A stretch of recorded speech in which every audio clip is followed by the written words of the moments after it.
bahwa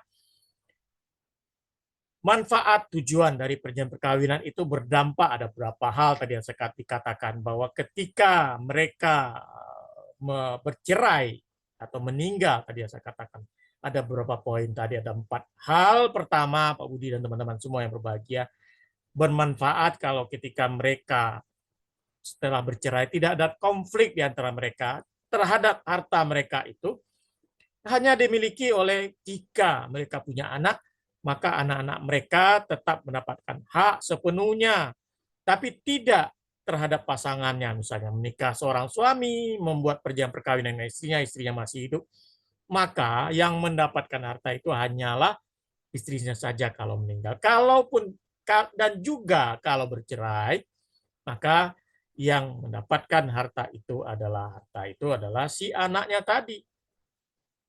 Ya, tapi kalau dia bercerai kan hartanya anaknya masih hidup ya bagaimana dibagi? Tidak dibagi. Jadi dia harta itu dia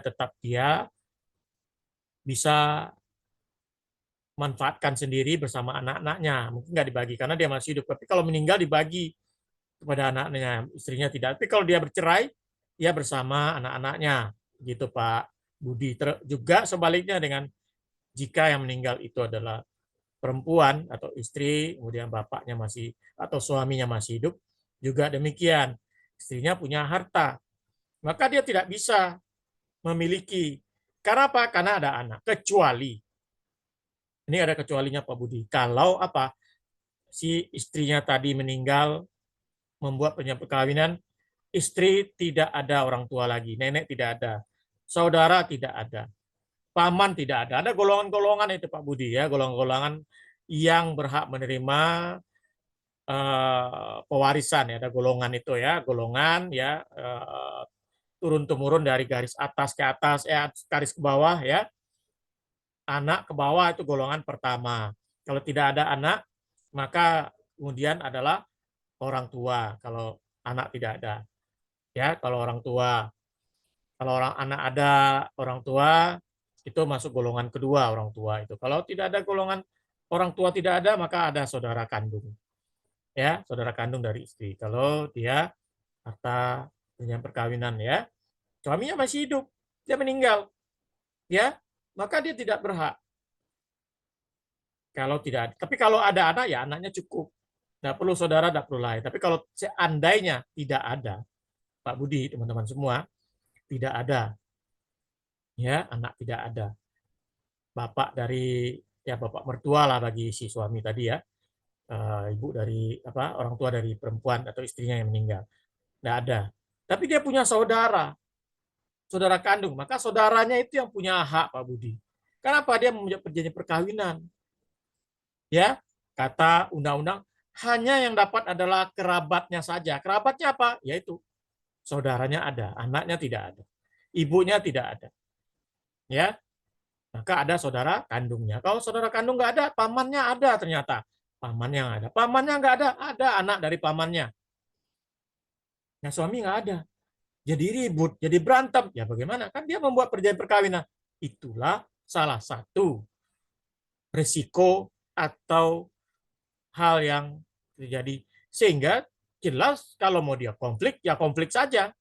Kalau dia orang bermasalah-masalah, tapi itu tidak ada yang membuat mereka itu menghindari konflik. Itu yang kita lihat tadi perbedaan. Yang kedua, ketika mereka ada hutang tanggung masing-masing. Si dalam Islam kita itu ya Pak Budi ya, meninggal kita menyampaikan di dalam melepas ya almarhum atau jenazah bagi siapapun yang ada utang almarhum, almarhumah, yang biasa kalimat itu silakan hubungi keluarga.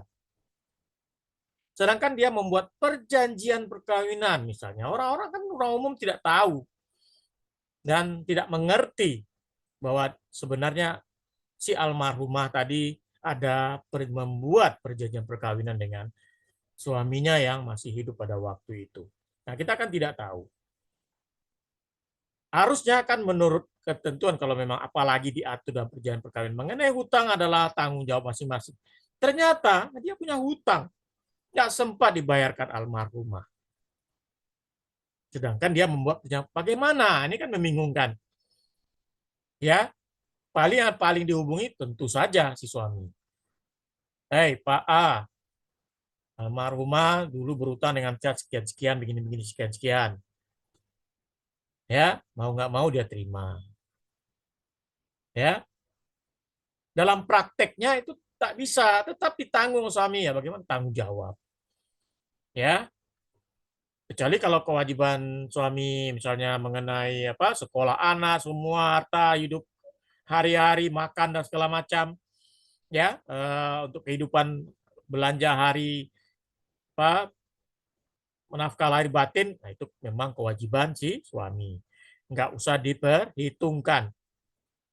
Jadi itu Pak Budi ya. Jadi mengenai harta yang didapat itu memang dilihat ya dari golongan tadi. Jika dia punya anak, maka anaknya yang berhak sepenuhnya, Pak. Dengan suaminya tadi, kalaupun suaminya ingin, yaitu hanya kebaikan daripada anak, Bapak nggak ada duit, harta ibu banyak, Bapak nggak ada pekerjaan, lagi nganggur, kasihan, dikasih Bapak. Dijual satu untuk Bapak. Mungkin anak yang berbakti sama orang tua. Kasihan Bapak. Bapak sudah tua. Ya, misalnya sudah kakek-kakek. Ya, nah, misalnya contoh seperti itu. Jadi bisa dilakukan contohnya ya.